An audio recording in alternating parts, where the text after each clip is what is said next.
诸位同学，大家好。我们接着看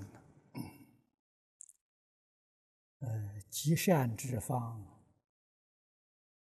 这一段的文字善事常易败，而善人常得报。这两句我们读到有非常深刻的感触。为人人长者，况之而弗一之，其功德最宏啊！这种情形，只有要靠人人长者，他们出面来纠正这些邪恶的错误，教导他们改邪归正，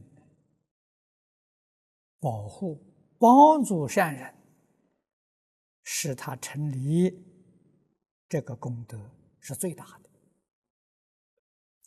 下面第4段呢，是何为劝人为善？身为人类，殊为良心，世路意义，最易莫逆。凡与人相处，当方便提示，开启迷惑。譬有长夜大梦，而令之一觉。什么叫做劝人为善？廖凡先生说，一个人生在这个世界，怎么会没有良心？良心实在就是《三字经》一开端说：“人之初，性本善。”性本善就是天理良心可是世路意义，这个意义就是忙忙碌碌形容这个世界最易莫逆，特别是现代的社会，诱惑的力量太大了。人本有的天良，被这些迷惑了被这些诱惑迷惑了。早年我在台湾的时候，有一次在方东美先生家里遇到有几位教育部的官员他们在向方老师请教如何复兴中国文化的问题谈了很多我也在旁听。其中有一位先生呢，提到另外一个问题，美国在今天世界上是最强大的国家。那么从历史的经验来看，再强的国家也会有灭亡的一天。中国周朝800年，它也亡了；西方罗马1000年也灭亡。他们就问了：美国将来灭亡，第一个因素是什么？方先生非常严肃沉默了大概有5分钟，说了2个字：电视。他说，美国将来亡国的原因，第一个因素是电视。电视是个工具啊，没有善恶啊，怎么会叫做国家亡国呢？电视里面播的内容是什么？全是杀盗淫妄啊！无论是大人小孩，每一天面对着这个画面，这个是罪意莫逆呀！受这种污染太严重了啊！所以方老师讲啊，美国亡国不是亡在国外的因缘，没有人家会侵略他，会去打他，而是自己灭亡。当时他也提了一个警告：台湾千万要注意啊！如果电视要不好好的把关，走向美国这种自由开放，台湾将来的社会不可收拾啊！似乎都被他老人家说中。那么现在除了电视之外，还有网络，这个不得了啊！再看底下的文，凡与人相处，当方便提示，开启迷雾。我们跟人家相处，要存仁慈的心，要存爱心，时时刻刻要帮助别人，提醒别人，让他破迷开悟，回头是岸呐！譬有长夜大梦啊，而令之一觉啊，他正在做大梦啊，我们想方设法希望他醒过来。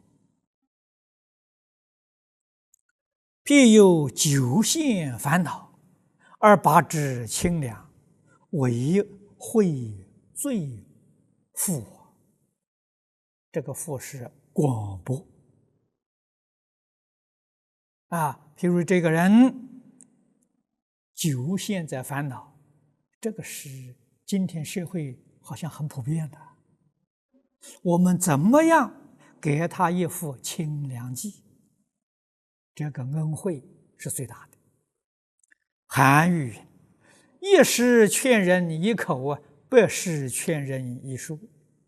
教之于人为善，虽有行疾，然对症发药，实有奇效，不可非也。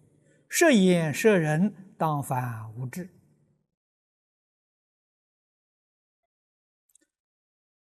韩愈唐朝时候人啊，在那个时候当面劝人，这是以言辞要广泛的劝导社会大众，那只有著书这才能做得到所以教之于人为善呢，虽有行疾不同，可是一定要懂得对症发药，才能收到好的效果现代这个社会害的是什么病善人就好比是个良医，你一定要懂得病症的根源，如何来治疗，这个功德就大了摄言是不当说的，你说出来，这叫摄言摄人是你不当教导的，你来教导他。比如说许许多多讲经的法师，我听说过，我也听他们讲过，他们所讲的都是唐宋古大德的注解。这个讲给人听呢，这是圣人呢。他们这些人是现代人呐，他们得的那些病呢，跟唐宋时代的人并不一样。拿唐宋那个药方啊，给现在人吃，没有效果。这个是说经的人是言呐，对象呢，那就是圣人呐。在现代，科学技术发达，不用著书也行。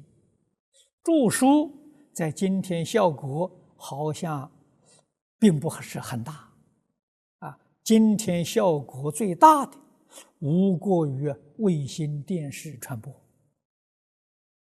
网际网络传播，这个效果大，所以我们不能不懂，不能不善于运用这些高科技的传播，用这个东西来劝世间一切大众，可以不必再印书了，我们将这些画面，将这些讲解制成光碟，广泛的流通，利益大众，这是好事情啊！下面一段，何为救人为急？我们看看这段文：患难颠沛，人所时有，偶一遇之，当如同患之在身，所谓解救人生在世间，患难颠沛是很难避免的，特别是生活在现代这个时代。我们每一天从报章资讯里面得到的消息，灾难一年比一年频繁，一次比一次严重，这些都是非常凶恶的预兆，不是好事情前年美国同修寄一份资料给我，是美国国家统计的数字，每一天青少年犯罪率达到6900万件，报案的，没有报案的还不知道我曾经就这桩事情向大洛杉矶地区总检察长请教，我说这个事情是不是真的？他说是真的。我说现在情形怎么样？他说现在还在增长，还没有办法了把它止住，这又2年了。我猜想呢，现在美国青少年犯罪率一定超过7000万件，每一天呢，你说怎么得了？你说这个多可怕真的如同患之在身，同患是毒疮人身上生了毒疮，你就晓得多痛苦如何来帮他解救这是举例来说。或以一言生其去意，这个人有冤枉，我们帮助他能够发一言替他伸冤的。或以多方激其颠连，颠沛连连之苦啊！我们多方面想办法救济，帮助他。崔子曰：“惠不在大了，妇人之饥可也，盖人人之焉哉！”恩惠不在大，救急要紧。人有急难，如济时雨赶快要去帮助他。那么现在当前的急难，我想想，最大的急难，最严重的急难，无过于思想的危机。这个危机已经普遍到全世界，任何一个国家地区，我们很安静，仔细听听周边人讲话，他讲些什么？从他讲话当中，我们就体会到他想些什么。他说的是什么？他做的是什么？行为种种过误都是从不良的思想产生的，所以这个思想危机才是根本为什么产生这个危机呢？圣贤道德的教诲完全失掉了，没有人提倡了。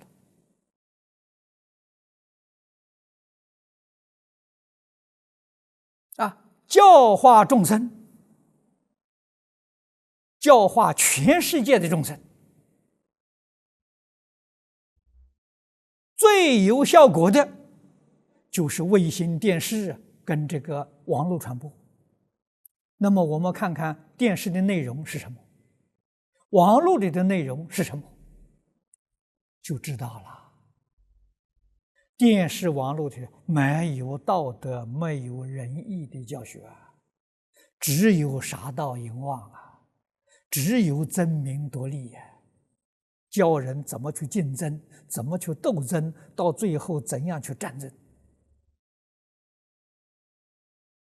发展到战争，那就是全世界的毁灭所以今天整个去向是如此，这是人间的大难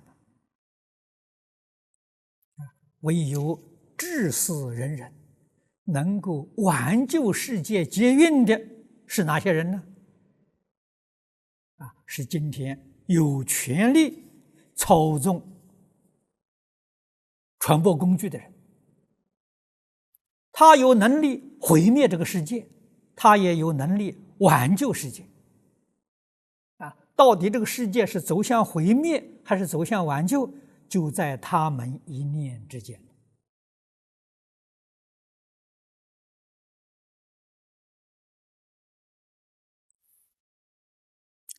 底下一段，何为心见大利小而一乡之内，大而一业之中。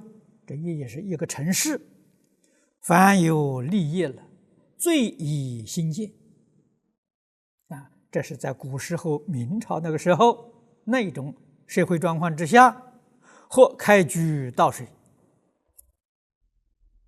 开这个河流引导的，这是水利工程，或筑堤防患或修桥梁以便行旅，或使茶饭以济饥渴，虽愿劝导谢力心修，务避嫌疑，勿辞劳怨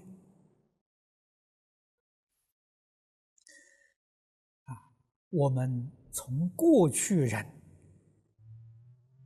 他们对社会做这一些福利的工作这个就是我们今天所讲的提倡社会福利事业。应当努力去做，要看先前社会的需求。那么在今天，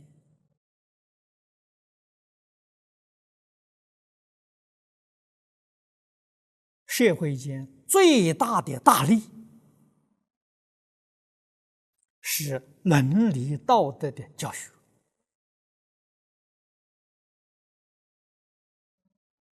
这个事情说难也不难，在过去的时代，那的确是困难。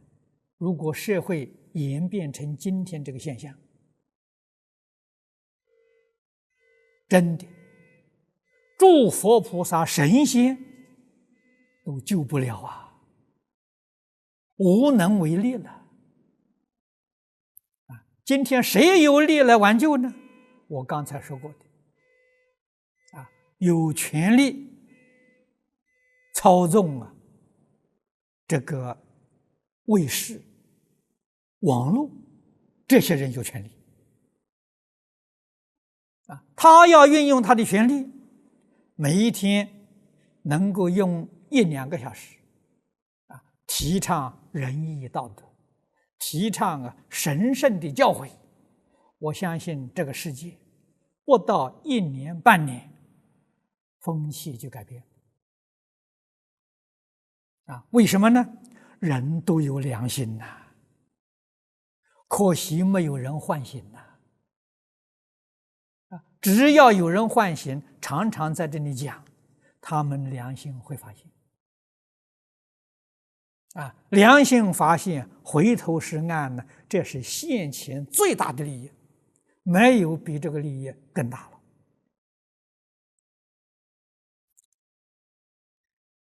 第7段，何为舍财作福？舍门万恨，以布施为先。所谓布施者，只是舍之一字耳。舍门是讲佛门佛门讲这个菩萨行，那个方法手段无量无边但是总归起来，不外乎布施所以菩萨行6个守则，头一条就是布施什么叫布施呢？布施就是舍，舍己为人大者内舍6根，外舍6尘，一切所有无不舍者。这个不是普通人，大者大是通达了。谁是大者呢？在佛家讲，法身菩萨才真正是大者。为什么呢？他真的完全舍掉了这些话讲的是事实不是虚构的，可是在凡夫做不到凡夫能够舍财，能舍身外之物就不错了要让他内外俱舍，一切所有无不舍者，这个办不到。下面说了，苟非能然，如果做不到6道凡夫做不到先从财上布施我们先从这里下手世人以一时为命，故财为重要，无从而舍之，内破无之谦，外济人之急，时而勉强，终则泰然，最可当地私情，却去之令所以佛教人修行从哪里下手呢？从布施我学佛第一次跟出家人见面，张家大师我第一句话向他请教，我说我知道佛法好，我很想学，有没有方法叫我很快的契入？张家大师告诉我有，看破放下。我接着向他请教，从哪里下手？他给我说布施。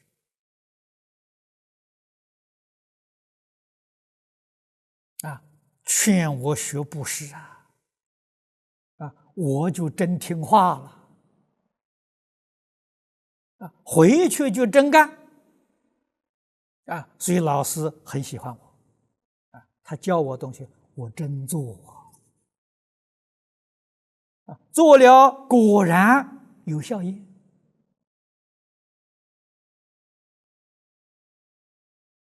所以先从财布施，这个效验是什么呢？把我们一向的慳贪的心呢减轻了断当然是不容易的，减轻了，就是贪心吝啬不像从前那么严重了对外呢又可以帮助别人这布施恩惠呀所以初做的时候勉强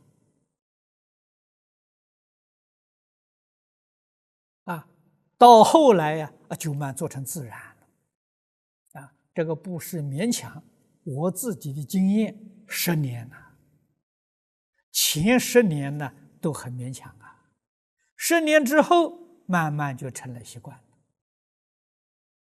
到现在呀几乎连痕迹都没有了所以心地清净把自私自利、名闻利养、贪嗔痴慢呢都布施掉了。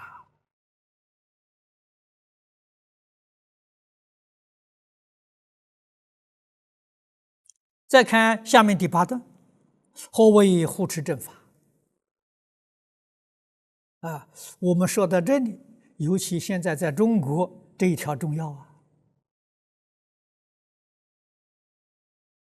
中国的社会现在被一些邪知邪见、邪教扰乱的，使大家困惑不堪如何能破除邪知邪见？如何能够制止邪教呢？唯有护持正法古人所谓的破邪行正破邪是目的，如何达到破邪的目的呢？显正就对了嘛显正才能破邪，如果正不能显，邪就决定不能破法则万事生灵之眼目也，不有正法，何以参赞天地？何以财成万物？何以托成利富？何以经世出世？这是把正法它的好处略略的说了4点这个正法佛菩萨教诲是正法，儒家的教诲是正法，道家的教诲是正法，世界上还有许许多多宗教也是正法，他们在这个世界流传了千百年印度教流传到今天，世间人公认它有8500年的历史犹太教有4000年的历史拜火教好像也有人写小说里的叫明教我们一般也称它做拜火教它差不多有3500多年，都比佛教早佛教以中国历史的记载今年3020几年，现在外国人承认的是2500多年，再往下来推，天主教、基督教，我们今天用的西历2001年，西元呢就是基督教跟天主教的，回教有1700多年历史，锡克教也有600-700年历史，最短的巴哈伊教也有150多年的历史。我们仔细看看，历史越悠久，它的法越正传了这么多年，这个世界上许许多多人还是把它当作真理，向他学习，依教奉行，正法了。如果没有这些正法，怎么能够参赞天地？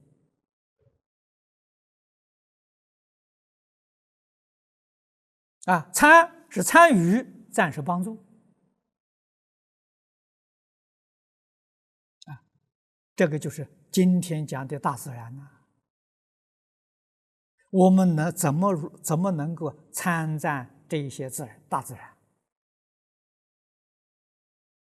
何以能够财成万物？帮助一切万物。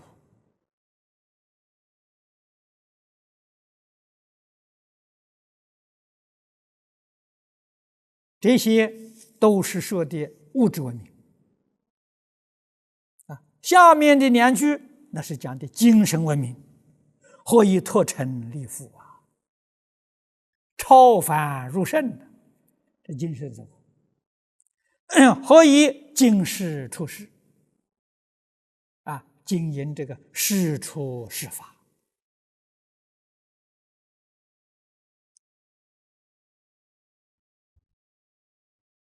故凡见圣贤妙貌，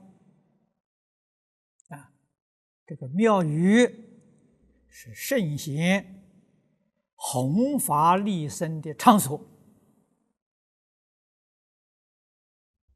我们见到了，见到道场，见到圣贤的造像、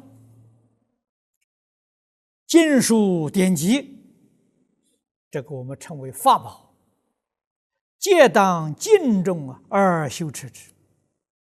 我们要尊敬它，要重视它了。有损坏，要赶快把它修理。至于举扬正法，上报佛恩，犹当勉励。这是我们应该去做的。综合这个地方一点意思。第一个，我们决定要尊重道德。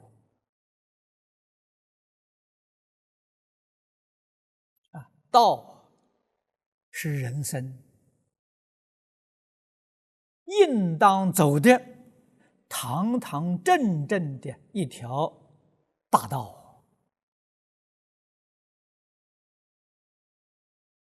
什么是大道呢？我们今天讲的秩序，社会的秩序，家庭的秩序，宇宙之间，我们晓得太空当中许许多多的星球，我们行星绕着太阳有秩序它不乱来太阳绕着银河系有秩序这是自然的秩序天道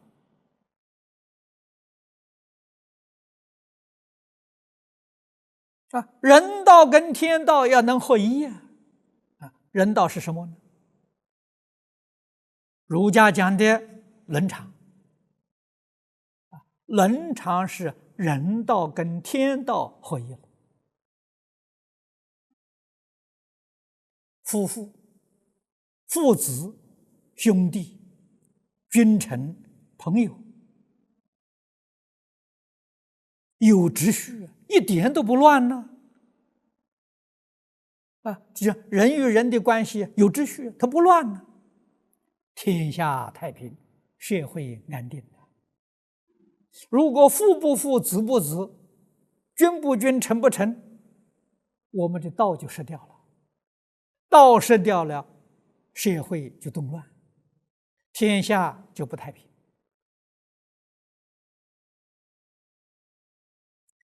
圣人的教诲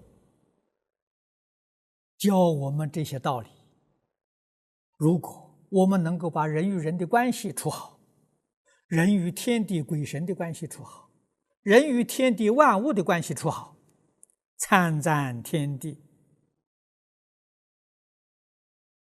财成万物，就是把这些关系处好啊。关系处好了，那就是圣贤。圣贤教学的场所，兴学圣贤教学的典籍，我们一定要尊重。我们要懂得尊重道德，要崇尚善行，要行仁，要行仁义呀，要重视古圣先贤的教育，要重视正法的教育。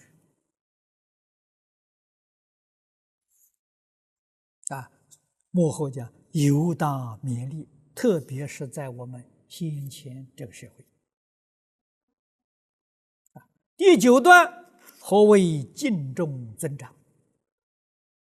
这讲伦理了。家之父兄，国之君长，于凡廉高、德高、位高、势高，皆当加以奉祀。我们中国人常讲忠孝传家，我们的德行表现在哪里？表现在尊重尊长。我们家里父兄是我们的尊长，要尊重国家的领导人一定要尊重。佛在《梵网经》的《大乘菩萨戒经》里面教导我们，第1条，不做国贼，决定不能做伤害国家社会的事情。第2条，不谤国主，国家领导人决定不能诽谤璎珞经里面教给我们，不漏国税，人民有纳税的义务，绝不可以偷税漏税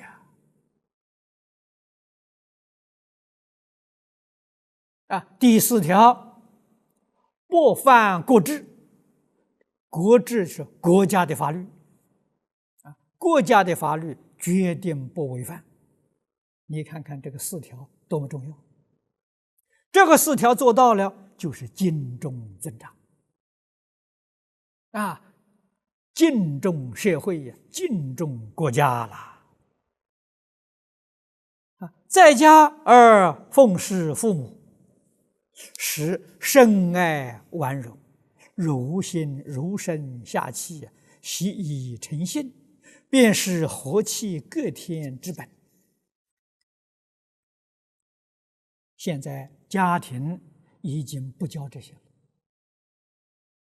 了所以儿童不懂得这些道理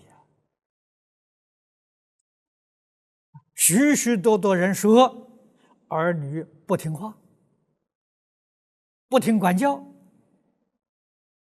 你没有教嘛，你怎么能管教呢？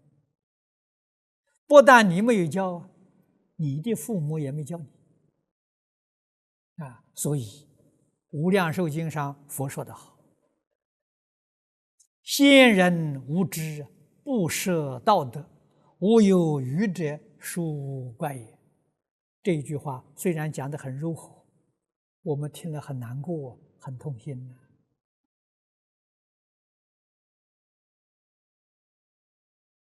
教儿女从哪里教起啊？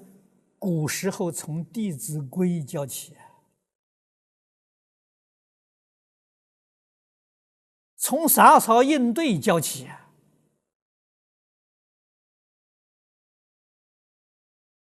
现在谁懂得？台湾还有几位知识仁人，在提倡小学让这个中小学的学生念中国的古书，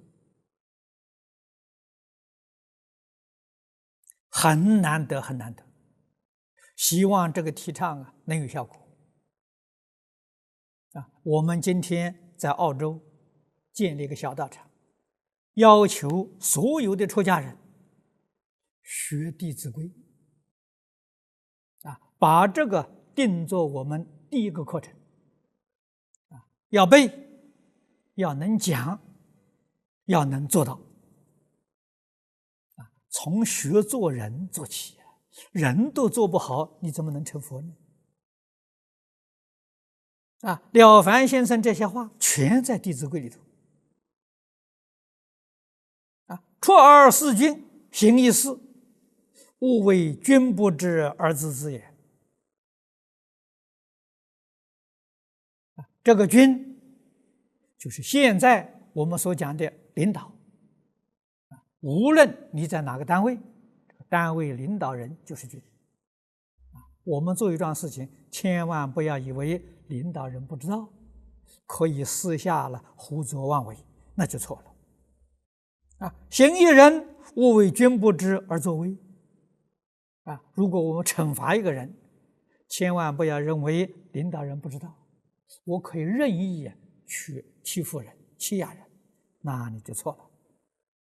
视君如天，故人格论，此处最观阴德，是看忠孝之家，子孙未有不绵延而昌盛者，切须慎之。要叫我们谨慎从事这些地方最观阴德。你做好事，别人不知道，这积阴德。你的领导不知道你在那个地方作威作福，这是损你的阴德了。这个事情做不得，果报可畏呀。再看幕后这一段，何谓爱惜无命？这是培育仁慈心。凡人之所以为仁者，为此恻隐之心而已。这个恻隐是怜悯心、同情心。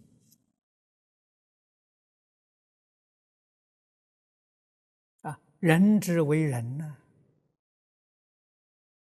实在讲就在这一点呢。求仁者求慈，积德者积慈。无非是正以我们的恻隐之心。这就是仁者，这个就是积德。周礼：孟春之月，细声勿用平。这周里头周公定的。孟春是正月。正月要祭祀的话，祭祀都是用些动物杀生来祭神明，不要用母的。为什么呢？这是他生育的时候，要怜悯他。孟子谓君子远庖厨所以全无恻隐之心也。闻其声，不忍食其肉儒家讲的。佛家虽然没有禁止肉食，但是佛劝人呢，叫吃三净肉。什么叫三净肉？不见杀，杀的时候你没有看到；不闻杀，杀的时候你没有听到声音；不为我杀，这个是不是为我杀的？都是保全恻隐之心而已。佛教传到中国，一直到梁武帝，梁武帝读《楞伽经》，真的是大动恻隐之心，他把肉食断掉了。诸位要晓得，佛教吃素不吃肉，素食是中国梁武帝提倡的。这个不是佛教本来的教义。梁武帝是佛门的护法，他以国王之尊提倡素食，形成了素食运动。当时这个出家人统统响应，一直传到现在，在家居士也响应，这是一桩好事情。素食对于健康决定有好处，尤其是现在的肉食，现在肉食含的病菌非常多，非常严重病从口入如果你们要以为素食不健康，肉食才是健康的，我可以给你做证明我素食吃了50年了，我一生没生过病，怎么能说素食不健康呢？那个新加坡许哲居士今年102岁，他是胎里素，他一出世就不能吃荤腥的，吃荤腥他就要吐，他那个素食102年了，身体健康一点毛病都没有所以在新加坡大家都知道102岁的年轻人怎么能说素食不健康呢？都是一个错误的观念在作祟。下面说，故前辈有4不食之戒为闻杀不食，见杀不食，自养者不食，专为我杀者不食。这个跟比释迦牟尼佛加了一条，叫自养者学者未能断肉且当从此戒之，这是好事情所以我们要想养成这个健康的身体不能不注意这一条。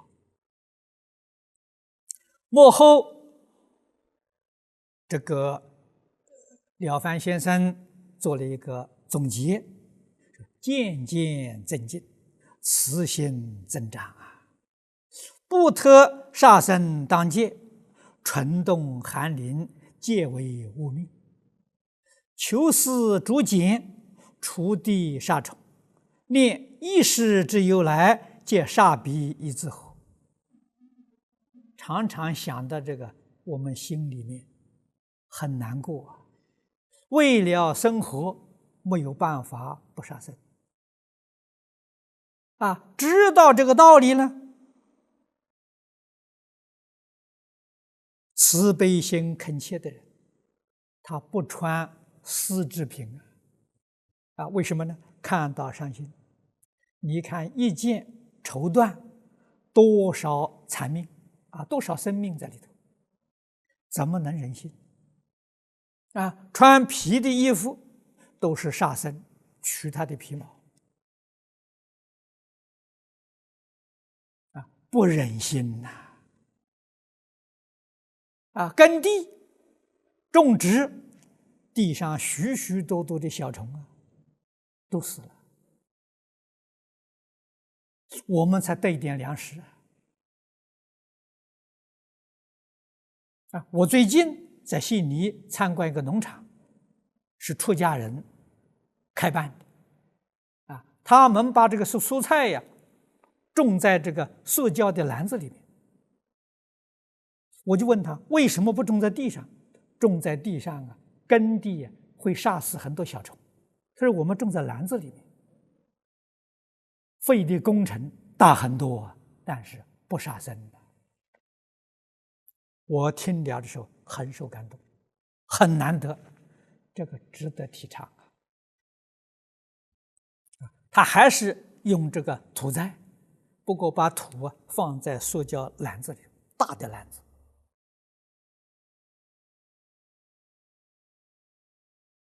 避免伤杀生故暴天之逆我们吃东西不爱惜饭菜吃剩下来的时候就丢弃掉，这个造孽，这个罪很重当于杀生等这个罪业跟杀生没有两样。至于手所误伤，足所误见者，不知其极，皆当为去防之我们总要懂得防范古诗云：“爱厨常留饭，点我不点灯，何其人也！”善行无穷，不能单说，说之不尽由此十事而推广之，则万德可备矣。廖凡先生在此地举出这10个例子，希望我们从10个例子去类推认真努力去修学，自然善行就可以圆备了。好，今天就讲到此地。